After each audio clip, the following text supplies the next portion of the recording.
Let's look at the story time real quick. Thing up, the title and thumbnail are clickbait, the story and any receipts I show are 100,000 million%. What? So for legal reasons, I made this whole entire thing up. The title and thumbnail are clickbait, the story and any receipts I show are 100,000 million% fake, and I've never worked at Chick-fil-A a day in my life. I repeat, I have never worked at Chick-fil-A a day in my life, and this story is fake. So to all the people on Chick-fil-A's legal team watching this, thinking they're about to get a lawsuit out of me, just know you aren't, because for the 1,000th time, I made this all up, and this story is fake. Facts. I've had several jobs growing up. I only worked retail though. I only told myself I was only working retail. I would never work fast food. That's one of the only jobs I'd never do that, bro. So this story actually took place this past summer, aka the summer before I went off to college. I feel like retail isn't more of a. I just don't want to be in the food industry, bro. Like I just would never do that. Oh no. And being more than determined to beat the broke college student stereotype, I was hungrier for a bag than ever. And I'd heard through the grapevine that a Chick-fil-A pay was good. So of course I'm going on TikTok to do some research, but every other scroll, I was seeing employees having literal mental breakdowns over working there. And initially seeing this, I was just like, please, y'all just being dramatic and aren't serious about that. So of course I applied for the job, and a few days later I was in the chair, seated for an interview. And she's fast-paced as hell. I be feeling like they be training Chick-fil-A employees like the Navy, bro. They be too strict in there. Like, I feel like they be, I don't know what they be doing to them, but it's scary. Of course, I Googled and practiced every question, but then the stuff that I was getting asked was completely out of left field. So me being me, doing what I do, I just start pulling stuff out my butt. And I could tell these interviewers were eating everything and anything that I was saying up. Because I mean, that's every interview, though. They look at each other with their brows raised, like, and then start writing stuff down. And in my head, I was just like, So the interview finished, I shook both their hands, and I walked out knowing that the bag had been secured. So it came to no surprise when a few days later, I got a text telling me that they wanted me to join the team. And being the bag chaser that I am, of course I accept the offer. And a few days later, I was called in by one of the managers to come in and do some paperwork. And during this time, we were talking, and she had asked if I thought I was going to get the job. And I was trying to be a thug about it, but I couldn't. And ended up just being like, yeah. Now for some very important context, right? During the interview, I had acrylic nails on, and I'm an extremely expressive person, as seen whenever I get on the internet to I talk a lot with my hands, and I was doing all the same in the interview. And then, when I came to the paperwork, which again, the lady who interviewed me was the manager, I still had my nails on, and my piercing was visible, and she didn't say or do anything to indicate that they would be a potential problem. And to back up even more, when I was doing my TikTok research, I was seeing people work there who had bigger piercings and longer nails than mine, so I was under the impression that I was going to be in the all clear. Anyways, my first day comes. Chick-fil-A the most conservative fast food place in America, bro.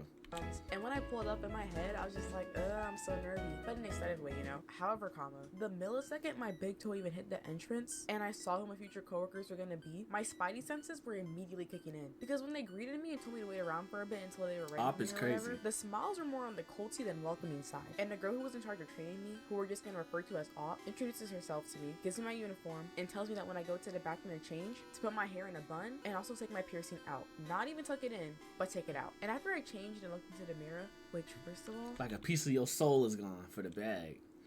Do what you gotta do, I guess. Excuse my French, you can listen German, right? But I was gonna be serving more in this uniform than food. Like, I was serving some serious CUNT. But anyways, looking into the mirror, I could already see the life in my eyes starting to leave. And all the nerves that were initially out of excitement were now just out of nervousness alone. But at this point, I'm at the bathroom. And before we can start orientation, I had to download this app, but to do so, my phone had to get its most recent update. And because I'm a procrastinator when it comes to that, my phone was not. And the phone policy here was extremely strict. And for the duration of your shift, you're expected to have your phone locked up all the way in the back. Even looking at your Apple Watch for any longer than a millisecond was a big no-no. And for that reason, I had to have my phone face up flat on the counter as it updated. Phone updates, and then Op emails me a link. And again, thanks to the phone policy, my phone was face up flat on the counter as I looked for said email, which for whatever reason wasn't showing up. And Op also peeps this. And instead of, I don't know, trying to email to me again, this girl starts scrolling through my emails. Now this wasn't absolutely mortifying to me because I had some top secret info on Area 51 in my emails. My thing was, this girl was approximately 3 scrolls away from seeing a notification of any Area 3 fanfiction that I had bookmarked getting updated. But the email...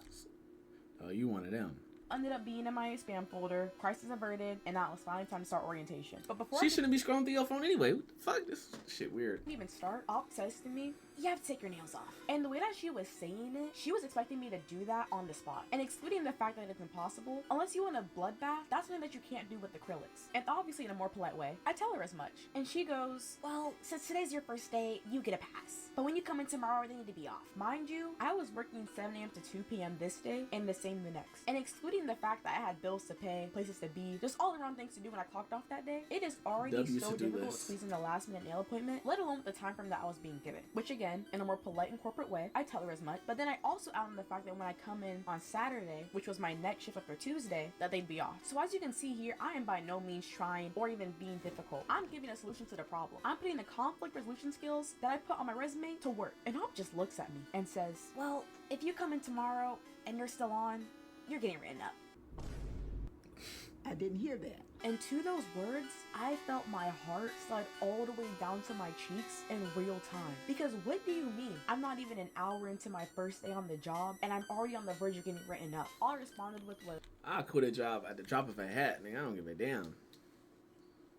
If it's too strict over there, I gotta go.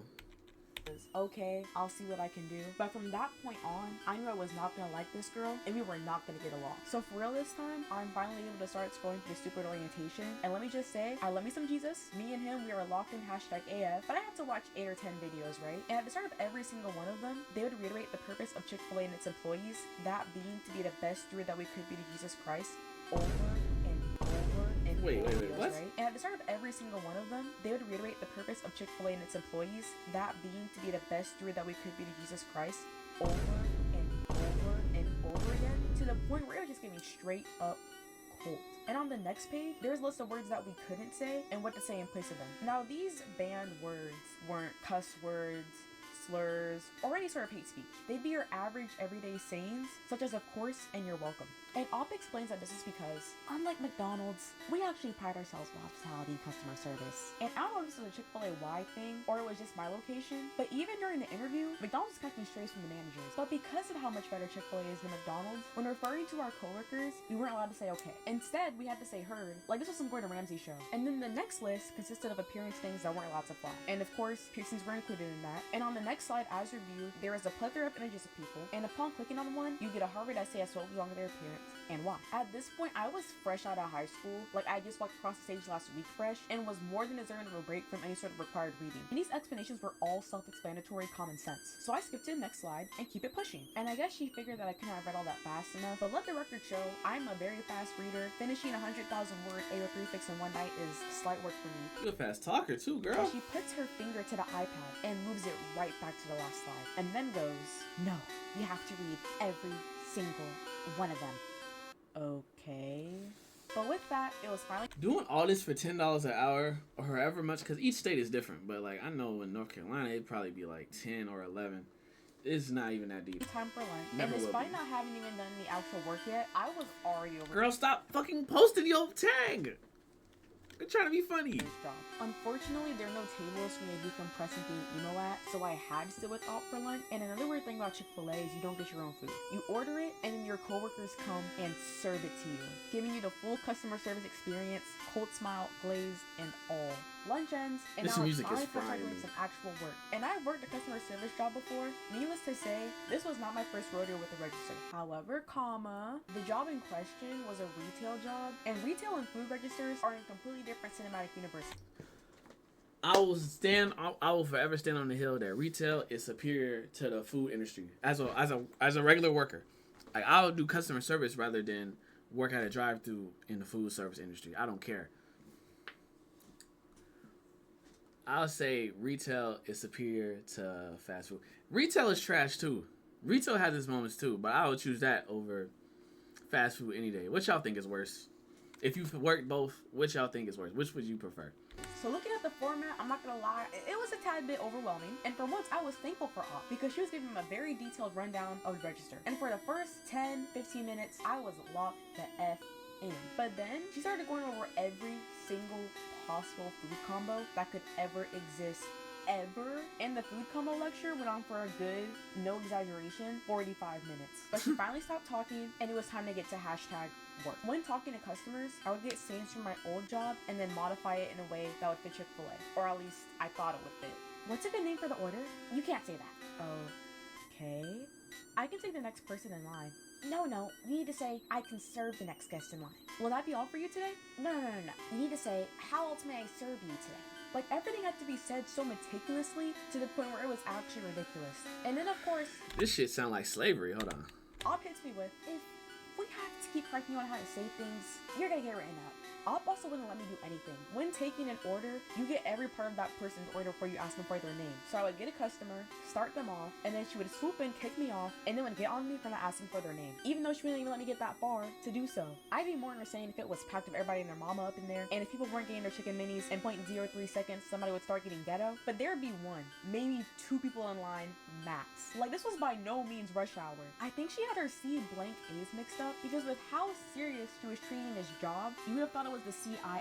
No, bro. CIA. This is barely above minimum wage. CFA. But at this point, I'm starting to feel like some serious sugar honey iced tea, and not the Chick-fil-A kind, because I was getting told for the past few hours that I wasn't doing anything right, and not even in a way that was constructive. Like, apologies. I mean, this is a canon event working retail or fast food, bro. Like, everyone's gonna have that one job to like really break them into, this is the world, this is gonna be my life, bro. For not knowing how to do my It's like a wake-up call. job on the first day of said job. I would say, my pleasure, but it would never be said with enough enthusiasm. I would smile, but it would never be wide enough. And to add on to the smiling part, when I would turn around to make a drink, my smile would drop, because that's customer service 101 right there. And there had to be a camera somewhere, because the millisecond it dropped. Jalen, why aren't you smiling? Like, this was something straight out of 1984. I say with confidence, because I definitely read the book when it was assigned, and didn't just Google a summary off of Spark Notes. Facts. My shift is practically over, and I'll ask me, okay, so what do you think you did good today? I was good with fitting the drinks out quick. Sure. Okay, now, what do you think you could have improved on? And I knew what she wanted me to say, so I said it. I smile. Yeah. So, if we have to keep telling you to fix your attitude, fix your smile, you're gonna get written up. And with that, my first day was finished, and I said goodbye to everybody. Because if you don't greet all your coworkers when you come in, and bid them farewell when you leave, you guessed it. Wow. And with a sliver of my sanity still intact, I'm walking out the door, and I hear Op call out to me. I love an Irish goodbye at work. Chick-fil-A would have seen me for no more than a week, bro. I wouldn't have lasted a week at Chick-fil-A. Hell no. Make sure you get those nails fixed. And for whatever reason, that was my last That was the last straw. One thing about me, when I feel a lot of anything, I cry. So when I'm really happy, I cry. When I'm really sad, I cry. And when I'm really frustrated, I cry. And I was so frustrated. And the whole drive back, I felt so conflicted, because I was like, yes, this pay is sexy AF, but what good is it if I come home like this after every shift? And after a mini crash out on the Finsta and a talk with my parents, I made the executive decision to quit. So later the same day, I pulled back up and did right just that. Went in and asked for a manager, and I will say, not one person was smiling, but whatever. I sit down with one, and obviously she asked me why I'm quitting. I told her everything I told y'all, and trust and believe I was very much name dropping. And I even said straight up that I felt that if I even breathed the wrong way here, I'd get written up. A day or two later, I came back to return the uniform. On the way home, I got Chick-fil-A at a different location, obviously, duh. And on top of nobody smiling, you would never guess what I saw. Moral of the story, the next time you go So this shit might have been, they were just being personal. to a Chick-fil-A, be extra nice to the employees, because 9 in 10 chance they're getting tortured in the basement. Oh, I'm already knowing the Chick-fil-A employees go through hell, bro. I'm already knowing. Thank you so much for watching, and stay blessed. Juicy! This is a W story time, though. I love the animation. I love the way it looked. W vid, Jalen.